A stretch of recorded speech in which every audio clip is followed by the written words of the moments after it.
Good over so far from Boland. یوه اونۍ کرکټ.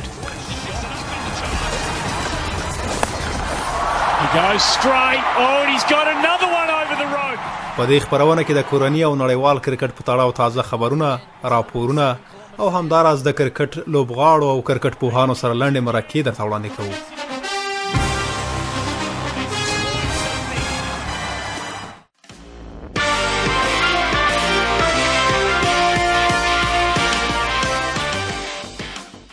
درنو اوریدونکو سلامونه مې قبول کړئ په دې هیله چې جوړ او روغ بیاست. د یوې اونۍ په تېرېدو سره مو یو ځل بیا د یوه اونۍ کرکټ خپرونې اورېدو ته هرکلی کوم. د نن خپرونې په لومړي سر کې درته لنډ خبرونه لرو. په راپورونو کې به واورئ په کابل کې د کرکټ یو معیاري لوبغالی جوړیږي. روهیت شرما اسټرالیا ته رسېدلی خو له لوبډلې سره نه دی یوځای شوی. او د خپرونې په وروستۍ برخه کې به د ځوان لوبغاړي فضل حق فاروقي په اړه پوه شئ چې څوک دی او څه ډول توپاچونه کوي.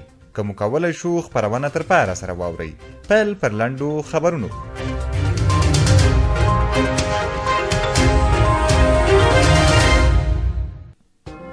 د متحده عربي اماراتو څلورم پړاو له سوریزه لیګ سیالیو لپاره تېره شپه د ډرافټ مراسم ترسره شول چې لس افغان لوبغاړي هم پکې د بېلابېلو لوبډلو لخوا وپېرل شول. تر دې وړاندې درې افغان لوبغاړي محمد شهزاد محمدي، محمد نبي او قیس احمد له وړاندې خپلو لوبډلو له ځان سره ساتلي وو. په دې لیګ کې 8 لوبډلې ګډون لري چې بنګله ټایګرز لوبډلې تر نورو ډېر افغان لوبغاړي وپېرل. مجیب زدران، کریم جنت، نور احمد او چټک توپاچونکی فضل حق فاروقي هغه لوبغاړي دي چې تېره شپه ډرافټ مراسمو کې د بنګله ټایګرز له لوري وپېرل شول او قیس احمد بیا له ډرافټ مراسمو وړاندې همدې لوبډلې له ځان سره ساتلی وو. د ابوظبي لوبډلې بیا چټک توپاچونکی نوین الحق او کیڼلاسی توپوهونکی نجیب زدران وپېرل. ډیلی بولز لوبډلې چټک توپوهونکی رحمان الله ګربز او څوکه توپاچونکی وقار سلام خیل وپېرل. یا د لوبډلې له ډرافټ مراسمو وړاندې بل افغان لوبغاړی محمد نبي له ځان سره ساتلی وو. دغه راز پونه ډیولز لوبډلې ځوان توپوهونکی درویش رسولي، قلندرز لوبډلې عظمت الله عمرزی وپېرل او د ډیکن ګلیډیټورز لوبډلې له وړاندې محمد شهزاد محمدي له ځان سره ساتلی وو. د ټي10 لیګ سیالۍ د راتلونکي جنوري میاشتې په 28مه نیټه په ابوظبي کې پیلیږي او د فبرورۍ تر 4مې نیټې پورې به دوام وکړي.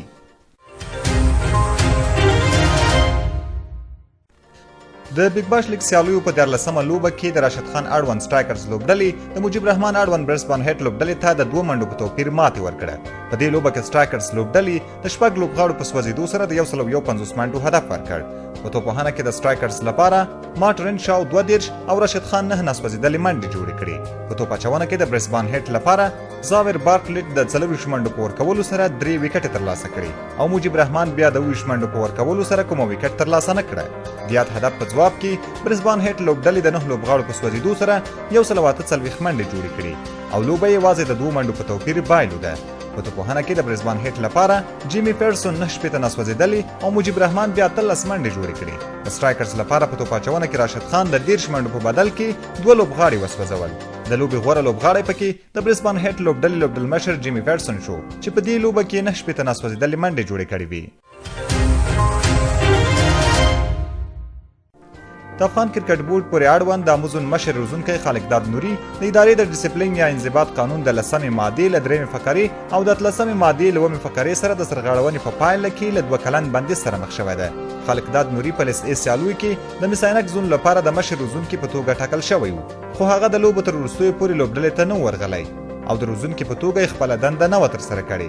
همداراز دا هم ویل شوي دي چې خالقداد نوري د کرکټ بورډ له اجازې پرته بهر ته سفر کړی و. کرکټ بورډ وایي هر هغه کس چې له کرکټ بورډ سره قرارداد لري بهر هیواد ته له تګ مخکې باید د کرکټ بورډ څخه اجازه ترلاسه کړي. د پاکستان او نیوزیلند ترمنځ تر ټیسټ سیالیو وړاندې شاداب خان ته هم روغتیایي ستونزه پیدا شوې او له لومړنۍ ټیسټ لوبې کېنول شوی دی. له دې وړاندې د یادې لوبډلې 2 مهم او ارزښتناک لوبغاړي بابر اعظم او امام الحق هم د ټپونو له کبله د لومړنۍ سیالۍ له نوملړ څخه بهر شوي دي.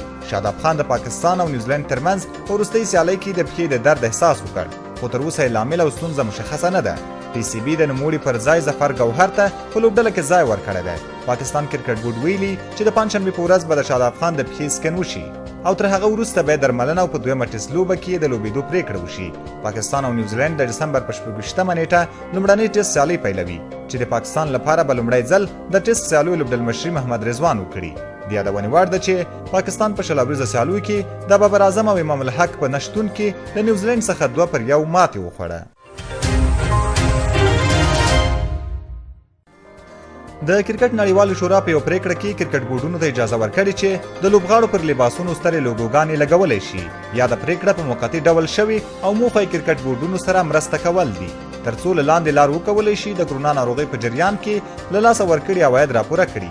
په دې لړ کې د سریلانکا کرکټ بورډ اعلان وکړ چې د کرکټ نړیوال شورا له موقتي پریکړې وروسته دوی د لومړي ځل لپاره د خپل لوبغاړو پر لباس ستره لوګو لګولې. کرکټ بورډونو ته داسې مهال د عوایدو د جبران لپاره د لوبغاړو پر لباس د سترو لوګوګانو د نصبولو اجازه ورکړل شوې چې له تیر کال راهیسې د کرکټ لوبو د لغوه کېدو او ځنډېدو له امله یا د ادارې له مالي ستونزو سره لاس او ګریوان دي. او د استرالیا د کرکټ بورډ عمومي رئیس ایرل ایډنګز وایي چې دوی اوس مهال د نوي لوبډلمشر د ټاکلو په فکر کې نه دي خو که چیرې هم لوبډلمشر ټاکل کیږي نو یوازې پخوانی لوبډلمشر چې اوس سمیت ورته نوماند نه دی بلکې نور داسې لوبغاړي هم شته چې یا د دنده پر مخ بوځي. که څه هم د استرالیا د ټیسټ لوبو اوسنی لوبډلمشر ټیم پین تر لوبډلمشرۍ لاندې لوبې ښې کړي او د 2001 کال راهیسې د لومړي ځل لپاره استرالیایي لوبډلې له کوره د باندې آشیز ترلاسه کړ خو په دې وروستیو کې د بدلون او ځایناستي په اړه د پخوانیو لوبغاړو او شنونکو ترمنځ بحثونه تاوده شوي. د ان هیلي په نوم پخوانی استرالیایي وکټ ساتونکی بیا وایي چې ټیم پین په فزیکي او ذهني لحاظ بیخي جوړ دی او هیله ده چې تر 3 راتلونکو کلونو لپاره د لوبډلې لوبډلمشر پاتې شي. د استرالیا د لوبډلې د لوبډلمشر په اړه داسې مهال بحثونه ګرمیږي چې د هند پر وړاندې روان سیریز کې کوربه لوبډلې د 1-0 مخکې والی ترلاسه کړی.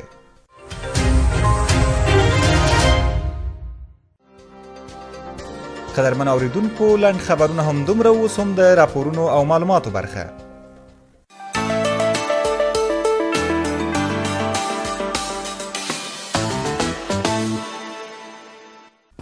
په کابل کې د کرکټ نړیوال لوبغالي لپاره 8 تجربه ځمکه ځانګړې شوې او پر یو معیاري لوبغالی جوړیږي. په دې اړه بشپړ حال حامد احمدزی درکوي. د افغانستان کرکټ بورډ وایي چې په کابل کې د کرکټ نړیوال معیاري لوبغالي جوړولو لپاره 8 تجربه ځمکه ځانګړې شوه. د کرکټ بورډ ویان فرید هوتک سپوږمۍ رادیو ته وویل چې د ولسمشر غني د حکم پر بنسټ د کابل ښار د 14مې حوزې اړوند په الوخیلو سیمه کې د کرکټ د یو معیاري لوبغالي جوړېدو په موخه 8 تجربه ځمکه ځانګړې شوه. هغه زیاته کړه چې د دغه لوبغالي جوړولو لومړنیو رسمي چارو له بشپړېدو وروسته به یې ډېر ژر رغنیزې چارې هم پیل شي. د جلالتمآب ولسمشر محمد اشرف غني په حکم د افغانستان کرکټ بورډ ته د کابل په الوخیلو سیمه کې 8 تجربه ځمکه ورکړل شوه چې د افغانستان کرکټ بورډ عمومي رئیس خلیفه فرهاد شرزي د جلالتمآب ولسمشر څخه مننه وکړه چې دغه ځمکه د افغانستان کرکټ بورډ په اختیار کې ورکړله ترڅو په دغه ځمکه د افغانستان کرکټ بورډ یو معیاري د کرکټ نړیوال میدان جوړ کړي چې په ټولو نړیوالو او نوو عصري سیستمونو به سمبال وي. د ویلو ده چې په دغه لوبغالي کې به شاوخوا 15,000 کسان په یو وخت له نږدې نه لوبه وګوري. هوتک وایي د یاد لوبغالي ځمکه چې ولسمشر غني د شپږیزې کرکټ لیګ اووم پړاو سیالیو پرانیستي په مراسمو کې د ځانګړې کولو ژمنه کړې وه. د افغانستان کرکټ بورډ عمومي رئیس فرهان یوسفزي د هلو ځلو په پایله کې مشخصه او رسمي پروسه یې بشپړه شوه. د کرکټ بورډ عمومي رئیس فرهان یوسفزي د ولسمشر د دغه حکم د هرکلي او ستاینې ترڅنګ ویلي ټولو هیوادوالو ته زیری ورکوي چې کابل کې به په نږدې راتلونکي کې د یو معیاري او نړیوال کرکټ لوبغالي درلودونکی وي چیرې به چې هیوادوال کرکټ څخه له نږدې خوند اخلي او خپل اتلان به له نږدې هڅوي. هغه ژمنه کړې چې دا لوبغالی به په ښه کیفیت جوړ او کارونه به یې پر مخ ولاړ شي. د کرکټ بورډ ویان وایي چې دغه لوبغالی به په نړیوالو معیارونو برابر وي. سربیره پر دې به د کورنیو او بهرنیو لوبغاړو لپاره د 15 ستوري لرونکي میلمستون د معیاري هاوس د سرپټ او سرلوڅو روزنځایونو یا اکاډمیو د نندارچیانو لپاره د سیوري لرونکي ناستې ځایونو د لوبغاړو لپاره د روغتیایي مرکز د جومات د موټرو تمځای د اداري ودانۍ او نورو اړوندو اسانتیاو درلودونکی وي. یادونې وړ ده د یاد لوبغالي په جوړېدو سره به د کرکټ 15,000 نندارچیان په یاد لوبغالي کې سیالۍ له نږدې ننداره کوي او همدارنګه به د کورنیو لپاره هم ځانګړی ځای ولري.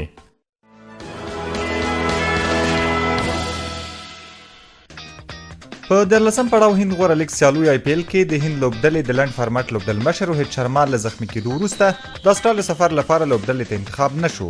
دا چې د هغه ټاپ ژور نه و او بیرته ژر لوبو ته راوګرځېد نو د مینوالو غبرګونونه یې راوپارول. هند کرکټ بورډ هم بیرته لوبډلې ته واخیست او یوازې ټیسټ سیریز کې د لوبډلې برخه کړ. اوس روهیت شرما استرالیا ته رسېدلی خو لا هم له لوبډلې سره نه دی یوځای شوی. روهیت شرما ویلي چې سډني ښار کې به په 2 جلا خونو کې د 14 ورځني کرنټین تیرولو په موخه یوازې اوسیږي. روهیت شرما ویلي دي چې د به د استرالیا خلاف وروستیو 2 ټیسټ لوبو ته بشپړ آماده وي. خو د لوبډلې رواني برخې ډاکټر پارتا وارنش د دې ډول کرنټین مخالفت کړی او ویلي دي چې له اوږده کرنټین تیرولو وروسته یو لوبغاړي ته سخته وي چې په ذهني لحاظ بیرته ژر لوبو ته آماده شي. د یادونې وړ ده چې استرالیا د 4 ټیسټ لوبو د لړۍ په لومړۍ لوبه کې هند ته په 8 ویکټو سخته ماتې ورکړه. د دواړو لوبډلو ترمنځ به دویمه ټیسټ لوبه د شنبې په ورځ په میلبورن لوبغالي کې ترسره شي.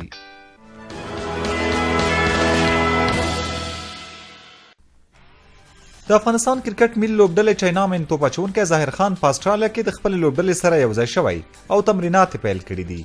ظاهر خان که څه هم د محمد نبی، مجيب رحمان او نور احمد لکنوال سره یوځای استرالیا ته تللی دی خو تر اوسه پورې له خپل لوبډلې سره نه یوځای شوی. له ظاهر خان پرته نورو ټولو لوبغاړو په بیګ باش لوبو کې لوبې ترسره کړي دي خو ظاهر خان تر اوسه پورې په کومه لوبه کې برخه نه ده اخیستې.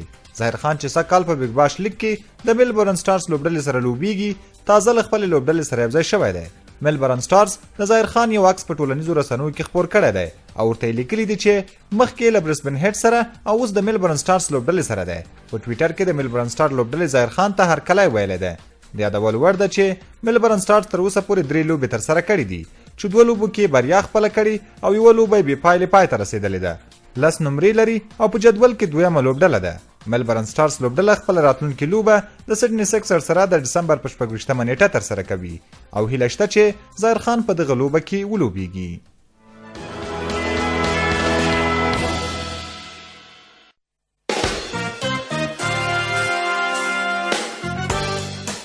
فضل حق فاروقي د بغلان ولایت اصلي اوسیدونکی دی چې له څه باندې نیمې لسیزې راهیسې کرکټ کوي. فضل حق په چپ لاس تیزه توپ اچونه کوي چې له خورا زیاتې وړتیا څخه برخمن دی. فضل حق د لومړي ځل لپاره په 2018 میلادي کال کې د افغانستان په کورني کرکټ کې راڅرګند شو چیرته چې نوموړي د اموزون لپاره 4 ورځنی کرکټ پیل کړ. له دې وروسته یې فرست کلاس کرکټ د اموزون لخوا پیل کړ چې په کم وخت کې خورا زیات پرمختګ وکړ تر دې چې د 2018 میلادي کال 19 کلنو نړیوال جام سیالیو لپاره د افغان لوبډلې په احتیاطي لوبغاړو کې وټاکل شو. دغه چپلاسې چټک توپ اچوونکي څه باندې یوه میاشت له کنګز 11 پنجاب لوبډلې سره تمرینات وکړل. فاروقي له دې وروسته په کورني کرکټ کې مسلسل ښه وځلېد. د 19 کلنې لوبډلې اصلي نوملړ کې ځای ورکړل شو. د هند خلاف سیریز او د 2019 میلادي کال اسیایي سیالیو کې د افغانستان لپاره ډېر ښه کرکټ وکړ چې بیا وروسته د تیر کال نړیوال جام سیالیو لپاره د لوبډلې برخه شو چې پکې ډیره بهترینه توپ اچونه وکړه. فاروقي اوس تازه پر روان ټي10 لیګ کې هم اخیستل شوی دی. دغه چپلاسه چټک توپ اچونکی په خورا ښه سرعت سره نوی بال دواړو خواو ته سوینګ کولی شي. فضل د تیزې توپ اچونې ښه وړتیا لري، ښه سرعت سره بالینګ کوي، دواړه سوینګونه یې هم ډېر ښه کیږي. دا چې چپلاسی دی دا یې تر نورو ټولو ستره طبیعي ځانګړنه ده. یوازینۍ مسله یې د بالینګ د کنټرول ده چې باید ډېر کار پرې وکړي. د تیر پړاو هند غوره لیګ سیالیو وړاندې د پنجاب لوبډلې سره په تمریناتي پړاو کې نوموړي ډېرې تجربې ترلاسه کړي خو باید لا هم زیاته خواري وکړي تر څو له هر اړخه ځان برابر کړي. فضل حق د فاست بالینګ خورا ښې ځانګړتیاوې لري.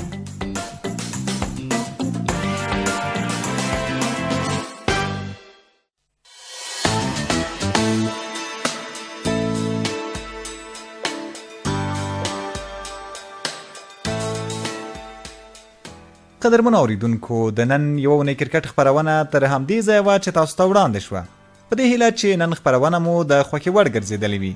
تر بیا وبلې دې خپرونې مو په پاک رب سپارم. هر چیرته چې یاست خوښ او آباد اوسئ.